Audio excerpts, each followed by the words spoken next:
Olá, companheiras, olá, companheiros, saudações petistas. Sejam muito bem-vindas e muito bem-vindos a mais uma edição do podcast Em Tempos de Guerra, a Esperança é Vermelha. Hoje é segunda-feira, dia 18 de outubro. Eu sou o Patrick e toco a conversa junto com vocês. No episódio de hoje, falamos sobre as discussões em torno da convocatória do próximo ato pelo Fora Bolsonaro. A companheira Rayane Andrade, advogada, militante petista, nos fala sobre o tema da pobreza menstrual. E Lucas Rainer e Amanda Oliveira comentam a entrevista dada pela presidenta da UNE ao jornal Folha de São Paulo.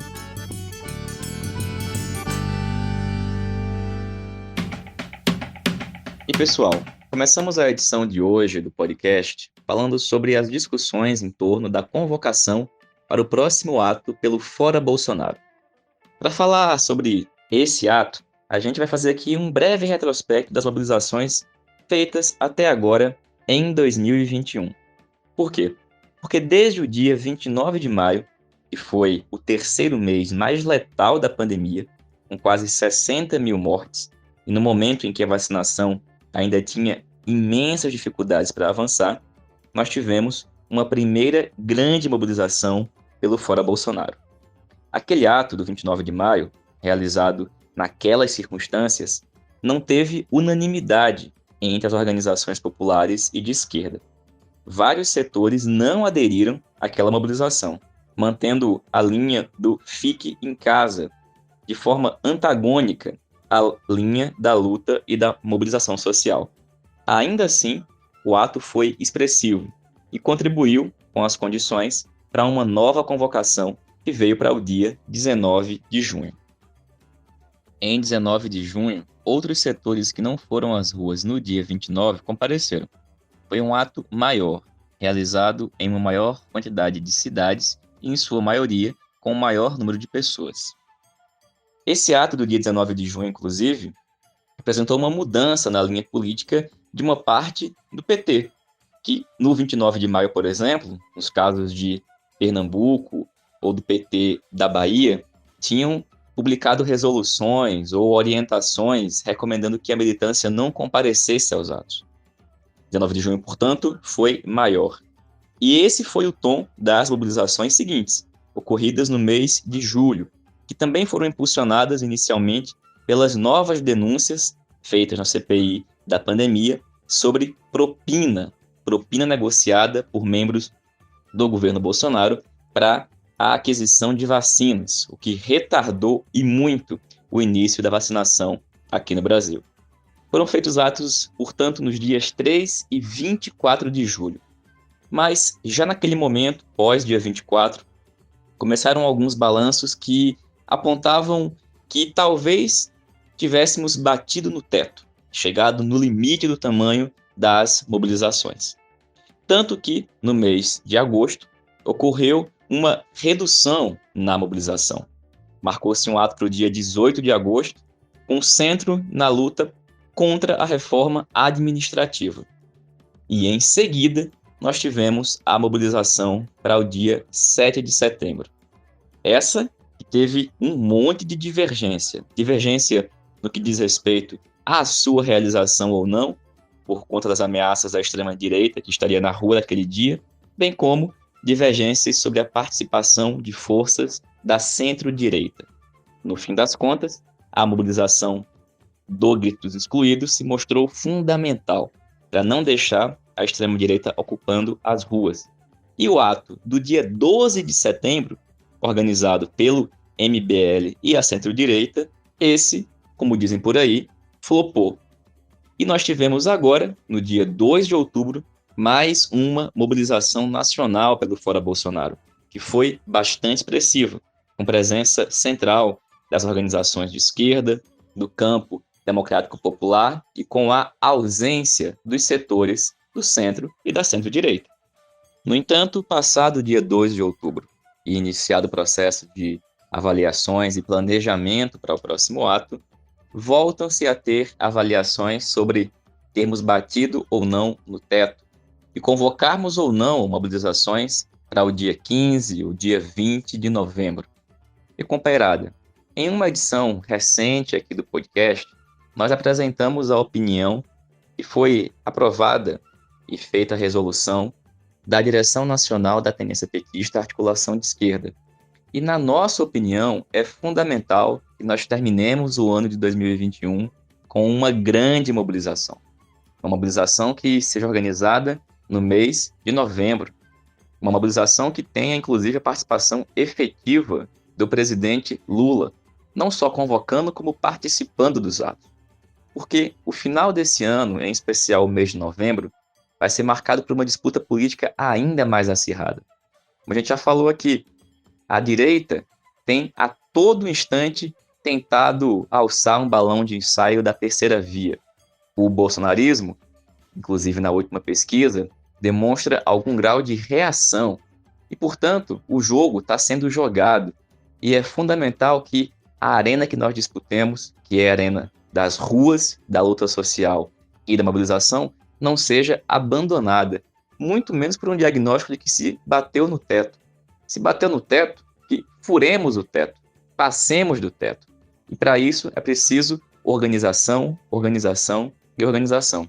Por isso que nós sigamos mobilizados, construindo um 15 de novembro, um 20 de novembro e uma luta social constante, para que nós possamos colher nas urnas aquilo que a gente plantou nas ruas, que é luta social, mobilização popular.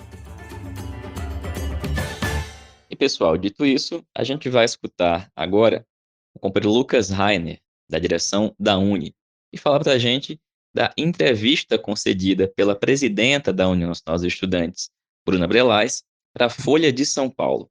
Uma entrevista que está repercutindo pelas polêmicas levantadas e pelo flerte que, mais uma vez, uma parte da direção da UNE faz com a ideia de frente ampla. Sobre esse assunto, a gente começa escutando o companheiro Lucas Rainer. Olá, Patrick. Olá, ouvintes do podcast Em Tempos de Guerra, Esperança Vermelha. Eu sou Lucas Rainer, estou encerrando a minha participação na União Nacional dos Estudantes.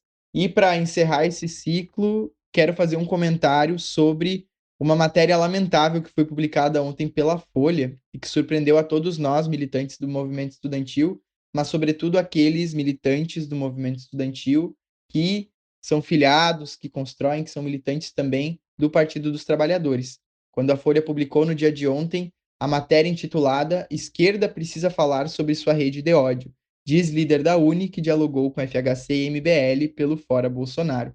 A líder em questão é a companheira Bruna Brelas, presidenta da União Nacional dos Estudantes e militante do PCdoB, Partido Comunista do Brasil, e da União da Juventude Socialista. É importante nós lembrarmos que no meio desse ano, a União Nacional dos Estudantes passou por um processo extraordinário de congresso, organizando a partir disso uma substituição na sua diretoria. Anteriormente, a presidência da UNE era ocupada pelo companheiro Iago Montalvão, também do PCdoB, e agora, na metade do ano, assumiu a companheira Bruna Brelas, que desde então tem assumido em várias notícias, em várias matérias, e também na própria postura de direção da UNE, uns posicionamentos que são, na nossa perspectiva, muito problemáticos, porque além de corroborarem com a tese de que tem que ser construída uma frente ampla, com setores como o Movimento Brasil Livre, o FHC, que ela também se reuniu, entre outras lideranças aí da direita golpista, é uma postura que tem contribuído para um distanciamento do Partido dos Trabalhadores, da figura do companheiro Lula, e inclusive tem gerado fissuras com a relação da juventude do PT e ao JS dentro da UNE. Nós não temos nenhuma ilusão e nunca tivemos em relação à postura e à linha política da União da Juventude Socialista, tanto é que há alguns anos já viemos defendendo que a juventude do PT deveria construir um campo próprio, em unidade, em oposição à política majoritária da União da Juventude Socialista, que contribui para uma desarticulação no interior da entidade e também para uma crise de representatividade para a base do movimento estudantil. Mas nos surpreende, de fato, essas declarações colocadas pela presidenta da UNE, porque nós estamos falando de uma entidade que tem uma importância enorme, não só para o movimento estudantil, mas para todo o debate político da sociedade. E aí, quando a gente vê a principal figura, a principal liderança dessa entidade estudantil fazendo críticas a uma suposta rede de ódio da esquerda e defendendo, né, o diálogo com FHC, que a gente sabe muito bem que implementou uma política neoliberal que sucateou muito as nossas universidades e a educação como um todo, com o MBL, que a gente sabe que foi quem chocou o ovo da serpente e gestou o Bolsonaro com a sua política de ódio. É muito curioso a gente observar esses comentários, né, essas posturas que, sinceramente, para a base do movimento estudantil não apenas geram confusão, mas uma crise de legitimidade, porque além da Uni ter passado por esse último período sem a realização de encontros, conselhos, né, enfim, apenas algumas atividades virtuais substitutivas, o que também era algo necessário em função da pandemia, mas para além disso a gente tem hoje uma linha política defendida pela direção majoritária que está totalmente afastada do que defende a base estudantil e do que inclusive defendem as forças dentro da entidade, né. Então é muito impressionante ver essa aproximação que não é de agora, já aconteceu em outros episódios com a própria participação da presidenta da Uni nos atos convocados pelo MBL, entre outras ações que vêm sendo construídas nessa linha de frente ampla, e nos preocupa muito. E esse é o momento que a gente tem que colocar, né, principalmente para todo o movimento estudantil petista, de que não dá mais para dialogar com um setor que faz esse tipo de declaração, que faz críticas problemáticas em relação ao companheiro Lula, que sai defendendo figuras aí que a gente sabe muito bem que contribuíram para o golpe. E eu acho que o movimento estudantil petista, principalmente os companheiros das outras tendências que constroem seus coletivos, precisam refletir sobre qual que é o caminho que a juventude do PT vai tomar agora, daqui para frente, não apenas perspectivando 2022, mas também se preocupando com hoje, com agora e com a relação que a gente quer construir com os outros movimentos sociais e com a base do movimento estudantil. Então, mais do que nunca, a gente defende, né, o diálogo entre a juventude do PT para que haja uma ruptura nesse campo político que, na verdade, é um campo que se conforma apenas como uma chapa, né, e não como um campo que tenha coesão política, e que a juventude do PT consiga construir para dentro da entidade e para fora da entidade um movimento estudantil com uma identidade, com programa petistas, defendendo a candidatura do companheiro Lula e sem abrir espaço para diálogo com fascistas, com neoliberais que não têm compromisso nenhum com a nossa democracia. Valeu, Lucas. Obrigado, companheiro. E a gente também pediu a opinião da companheira Amanda Oliveira, para que ela também comentasse para a gente a entrevista da presidenta da Uni, a Folha de São Paulo. Salve, salve, companheirada, salve, salve, ouvintes do podcast. Quem fala é Amanda Oliveira, sou militante da Articulação de Esquerda do Rio de Janeiro e hoje estou na tarefa de assumir a diretoria de assistência estudantil da União Nacional de Estudantes. E eu vim aqui brevemente comentar a última entrevista da Bruna Brelais, apresenta reconduzida, né, para a nova gestão da Uni, acordada no último Congresso Extraordinário, congresso esse que a gente chegou a comentar em algumas edições passadas do podcast, que inclusive contou com a presença da direita organizada, né? O Congresso estava ali com o MBL, a juventude do MBL. Sim, gente, o mesmo MBL fascista do golpe de 2016, o mesmo MBL que fica tentando deslegitimar a Uni, mas que contou aí com uma defesa árdua da UJS, né, por parte da UJS, para a composição dos mesmos na entidade. Bom, vamos falar do que interessa, que é a entrevista da Bruna. A Bruna fala de uma rede de ódio vindo por parte da esquerda contra a direita brasileira e defende aí fortemente a tal frente ampla que, para a Bruna, precisa contar com partidos e movimentos da direita neoliberal quando se trata de oposição ao governo do genocida Bolsonaro. Mas a Bruna parece se esquecer, né, gente, que quem tentou destruir o povo várias vezes e seus direitos fundamentais continua querendo fazer o mesmo. Só basta darmos as condições para isso. E uma dessas condições é não entendermos e, por isso, não agirmos com uma lembrança de como chegamos até aqui. Foi abaixo de muita repressão, abaixo de muita violência, perda de direitos, venda, né, dos nossos patrimônios, que foi instaurado um golpe de Estado a partir de 2016. Golpe de Estado esse que foi orquestrado justamente por quem Bruna defende se unir. Então, assim, a Uni esteve, sim, na defesa da democracia em 2016, mas a força que dirige a entidade não parece estar preocupada em resgatar a memória dos acontecimentos tão recentes para que possamos pavimentar a ofensiva contra Bolsonaro. O golpe fortaleceu as estruturas do neoliberalismo no país. E foi aí que Bolsonaro, né, aquele grande sim que ele deu lá na Câmara dos Deputados para a queda da Dilma, aceitando com muita alegria a chegada de Temer e sua agenda de destruição, mostrou bem isso. Ele foi fortalecido muito incisivamente ali no golpe de 2016, fazendo com que ele chegasse ao poder. Então, Temer, inclusive, continua de braços dados com Bolsonaro. Temer e toda a direita aí, neoliberal, que Bruna quer tanto se unir, Bruno, PCdoB, enfim, outros partidos aí.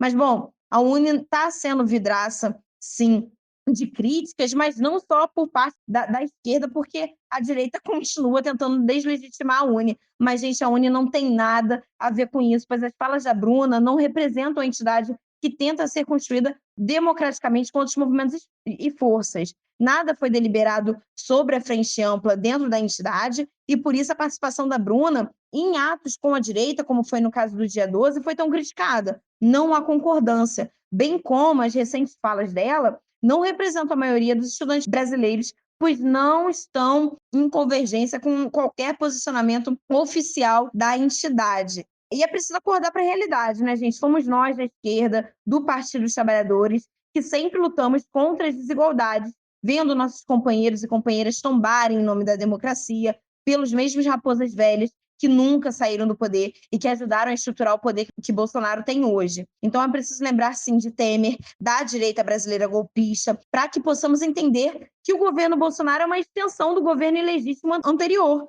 com a agenda neoliberal, fascista e violenta da miséria, da fome e da morte, seja pela bala, seja pela Covid, uma doença que já tem vacina e que não foi comprada e garantida pelo presidente. Atitude que, inclusive, eu não duvido que o Temer faria o mesmo, tá? Então, memória é vida, gente. Nos ajuda a ter noção da realidade. E a pergunta que fica é: com quantos neoliberais fascistas se constrói o Brasil que queremos? A Uni, bem sabemos, somos nós. Continuaremos na defesa da democracia. A juventude do PT tem uma árdua tarefa de estar sem ilusões junto ao povo brasileiro, junto à base estudantil, levando aí uma agenda de progresso, do verdadeiro progresso, que é junto com o povo, contra a miséria, a desigualdade, pela acessibilidade dentro das universidades, a popularização dela, pela a popularização também das políticas de permanência e assistência estudantil. E bem sabemos que a defesa da democracia tem que ser feita por nós, que sempre estivemos ao lado do povo e que nunca nos escondemos e que nem podemos ter o luxo de ter ilusões com os nossos inimigos. Então é isso, galera. Fora Bolsonaro, não vamos nos enganar com essa frente ampla. Frente a gente faz com quem estava conosco e com o povo desde o início. Até a vitória. Até mais. Valeu, Amanda. Obrigado, companheira.